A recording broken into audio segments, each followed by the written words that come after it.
It has been 10 years since I left the asylum, and I am still living in the house of Amon. My grandmother had gifted it to me in her will. There has always been a gnawing feeling in the pit of my stomach that I had to try and find Missy. Missy had been taken by them many years ago. Her body was never found, and all that was left of Missy was her dress smouldering in front of the fireplace. Grabbing my coat, I left my home and I headed to the cemetery to visit Missy's grave. As I drove, the urge was getting stronger, like someone was pulling me to her grave. I made my way to her headstone. It stood against the darkening sky, a tiny monolith marking an empty grave. Looking at her grave, I started to speak to Missy, hoping that somehow she would hear my anguished words. Missy, I miss you so. Oh, little sister, I wish you'd come back to me and sit by my side. We'd laugh, we'd play again. If only you'll try. You know they would show you the way from the other side. Rise from your grave, little sister. My words hung in the air, lingering in my mind. It was like a silent prayer to Missy. The guilt of her death was destroying my soul. The graveyard was deadly silent. Nothing could be heard as the night fell. The moon rose higher in the night sky. The air became electric. It sizzled like it was alive. Something was happening. I could hear voices starting to whisper all at once. The spirits, they were speaking to me. Taking this opportunity, I raised my hands in front of me and I spoke loud so they all could hear me. Oh, please rise, rise, rise, my friends, rise. I could feel their icy fingers all over my outstretched hands. It was so cold. I was not afraid. I wanted to see Missy. Shadows swarmed all around me, blocking out the light from the moon, and I heard a familiar voice. Finally, we have returned. All of us. The hairs on the back of my arms stood up, and their touch was no longer like ice. It was burning hot. I asked the shadow standing in front of me, Missy, is that you? Come closer. The shadow started to approach. I could not make out any features on his face, but it was the size of a small child. A voice whispered to me. It was Missy's voice. Beyond the graves lie the gate that leads to the dead. We have to leave before dawn. If not, the sun will burn. In your mind, you'll hear them sing every night at the graves. We have to leave before dawn. If not, the sun will burn. Now sing. I remembered back to the house, and my mind remembered hearing them singing. It was always so sweet. Grandmother would always tell me they sung to her every night, and now I wish I could hear them again. I knew from now on I would have to visit the graves.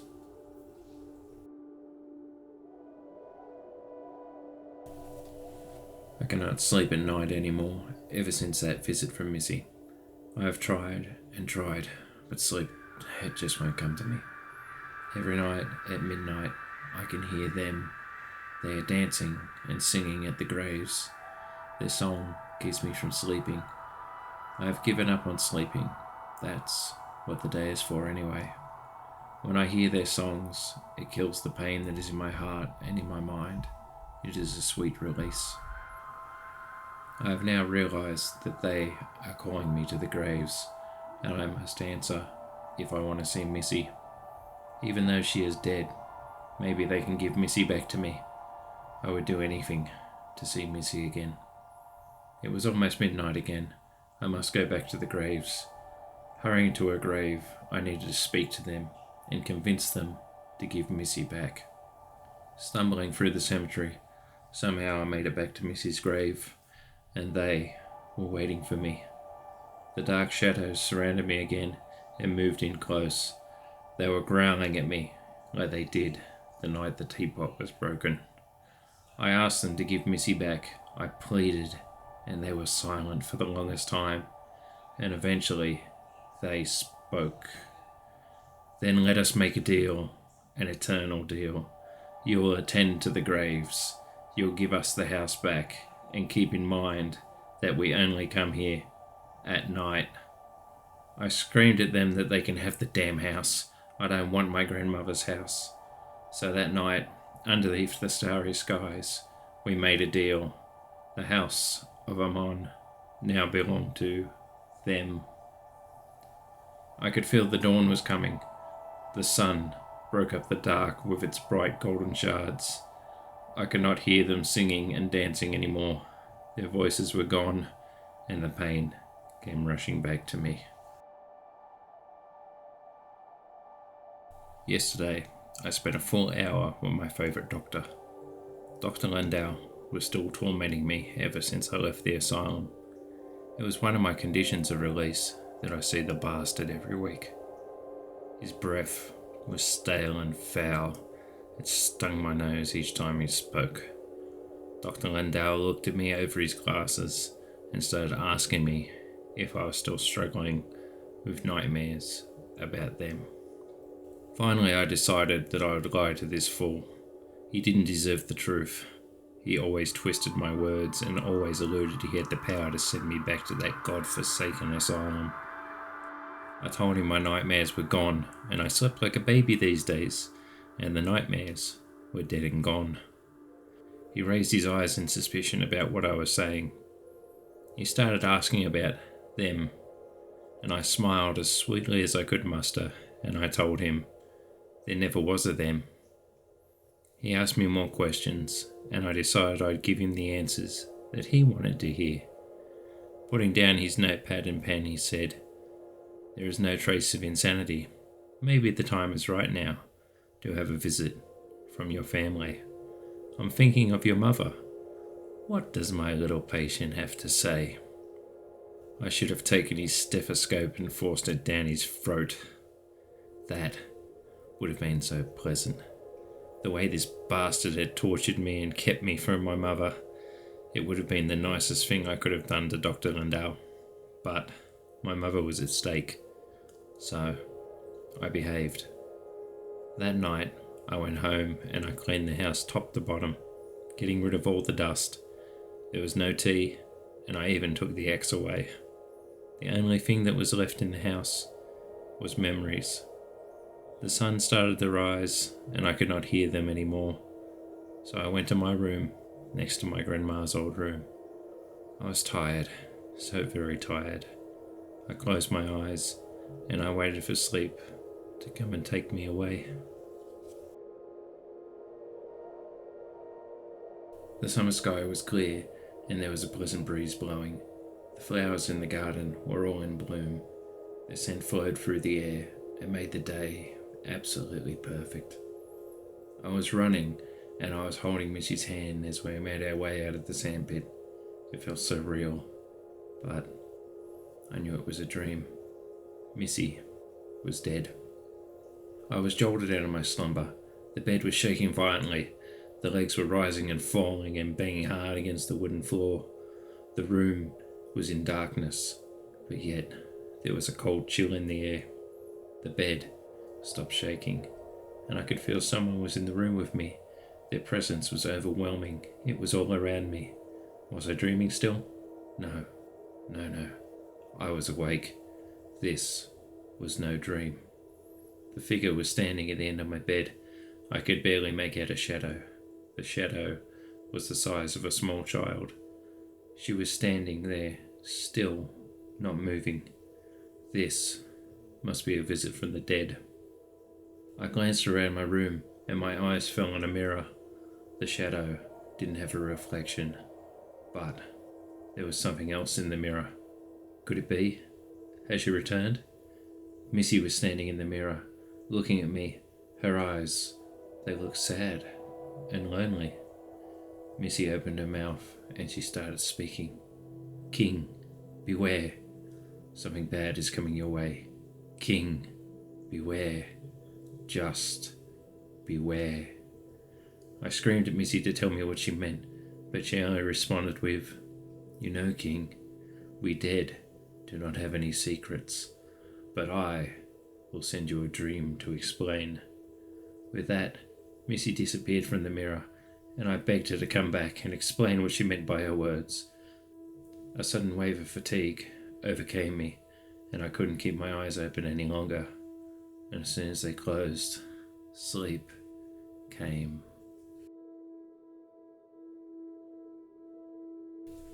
As soon as sleep was upon me, I started dreaming. I saw my mother in my dream. She was wearing a beautiful white wedding dress. It was made of silk and lace. As she walked, something seemed wrong. Her legs. Something was wrong with her legs. Was it caused from Grandma's bloody tea? She stopped next to a man. I recognized him. Why is she marrying that bastard Dr. Landau? The doctor is planning to marry Mother. This has to be stopped. He cannot marry Mother. Suddenly in the dream, Dr. Landau was gone, and Mother was laying on the floor. What have I done? Everything feels wrong. So very wrong. I can feel something in my hand. I recognize this feeling. I didn't even have to look down to know it was the axe. It makes me wonder what is coming next. I am caught in the dream now. There is no escape from it. I try and try, but I cannot wake up. Missy, what are you trying to show me? Now the dream turns to darkness. I am trapped. I cannot move.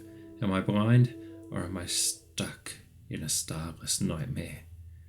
Still trapped in the darkness, unable to move, a vision of the doctor and Mother comes to my mind. They are kissing each other, and I scream at my mother. She is kissing the enemy. His hands. What is in his hand? He has the key to the house. How the hell did he get the keys? They are mine. No, the keys belong to us. They screamed in my ears. He is the devil in disguise as a doctor. Mother, please no. No, please. Everything is returning to darkness. Mother and the doctor are gone from my mind. I cannot move. I hear someone screaming, help, please, help. Their scream fills the air, and I realize it is my voice. When the sun broke its rest and its rays pierced my room, my eyes opened. Thankfully, the nightmare was gone. I was covered in sweat. My sheets were soaked through. The dream began to fade from my mind. What was Missy trying to tell me? I do not understand. After my mind came back to me after the wedding nightmare, I set to work tidying up the house. It had to be perfect for Mother. I needed to make her feel at home again. I was so excited to see Mother. It had been so long. But it had to be part of an act. That way, they would welcome her home again. I needed to keep my part, otherwise they would not be happy. There was a ring at the door. It echoed throughout the house. Mother! I ran towards the door. Grasping the handle, I pulled it open as fast as I could. There, at the door, was my mother. She looked extremely frail, like she did before. Next to my mother stood a man that I wanted to send to hell. He wore a smug smile on his face, like he knew something I didn't. Mother's voice broke me out of my daze. "O King, look who came along for a visit." Looking at my mother, I told her that he was not welcome and he could not come into the house. I wanted to tell her about the deal that I made with them, and they would not allow him inside. The house of Amon belonged to them now. Dr. Landau spoke to my mother. "You go ahead and have a talk with the boy, my dear." He handed something which I could not see, but he continued, "You better bring this along. Something might go wrong inside." I told my mother to come inside and let me show her around the house. I also told her we had a lot to catch up on. As I spoke to Mother, I told her that I had seen Missy coming and going from the darkness. Her face did not show any emotion. She just smiled, a cold smile. I begged her not to tell anyone what I had told her, but she kept smiling. My mother stood up and walked in front of me. Her hand pulled something out of her pocket.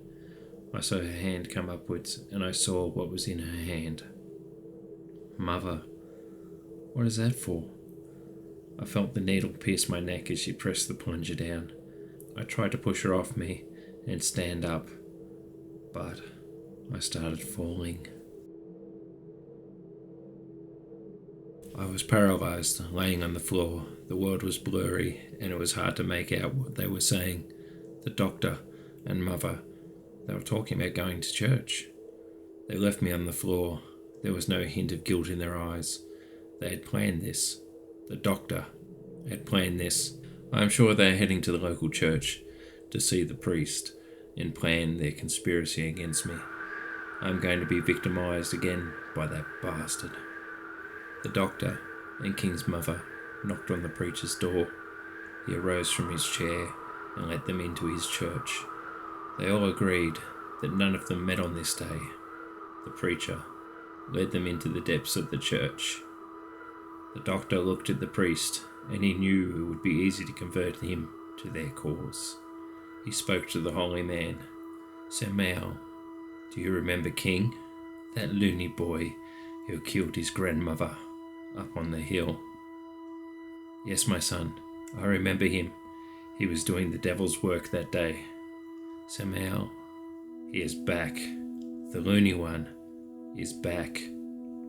The doctor spoke to the priest for some time, and the priest fell for every word that was spoken to him.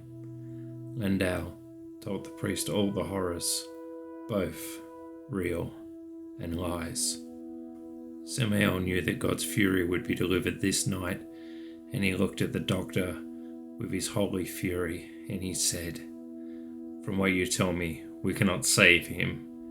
It could be Satan himself or some evil demon. Let us not waste any time. The demon might twist our minds. We must go and do what must be done." They all left the church, and the conspiracy was hatched. The rain was falling heavily, and the priest, half mad, clawed at the crucifix in his hand. Landau leaned over and whispered to his bride-to-be, "Soon the house belongs to us, my dear, and King will be gone forever. Isn't it just heaven?"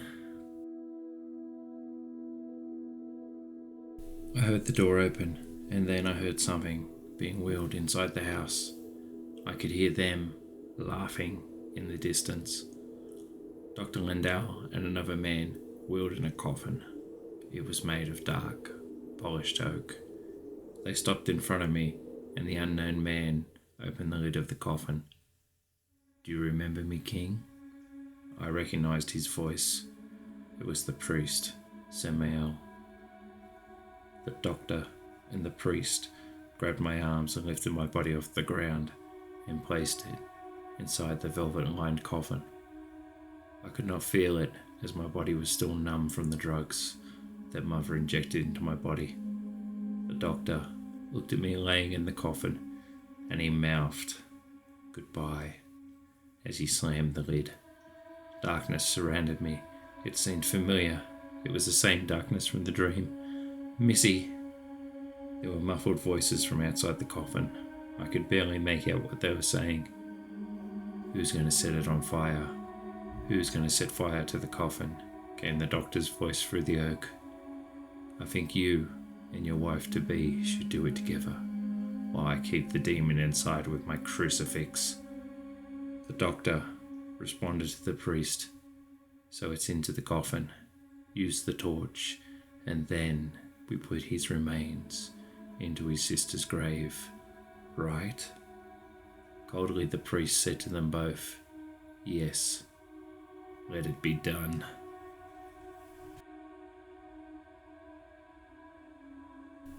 I felt the flames lick at the coffin. I could feel the heat through the darkness. I could smell my skin burning, but I couldn't feel it. Thankfully, the drugs were still working. My life was taken that night, as I was burned alive. The doctor and my mother's plan had worked. No one knew of my disappearance from this world. But before I left, I uttered one final curse. "Whenever the dark is near, I will return from the grave to haunt you, you God-forsaken Or. Thank you for watching. I hope you enjoyed today's lullaby. This is the final video in the King Diamond's House of Amon series. This story is based off the album Conspiracy by King Diamond. I hope you enjoyed. Please remember to comment, like, and subscribe. According to the analytics, only 8% of you are subscribed, and the other 92% are not subscribed. So please click that subscribe button down below. And once again, remember, keep watching for what's in the dark.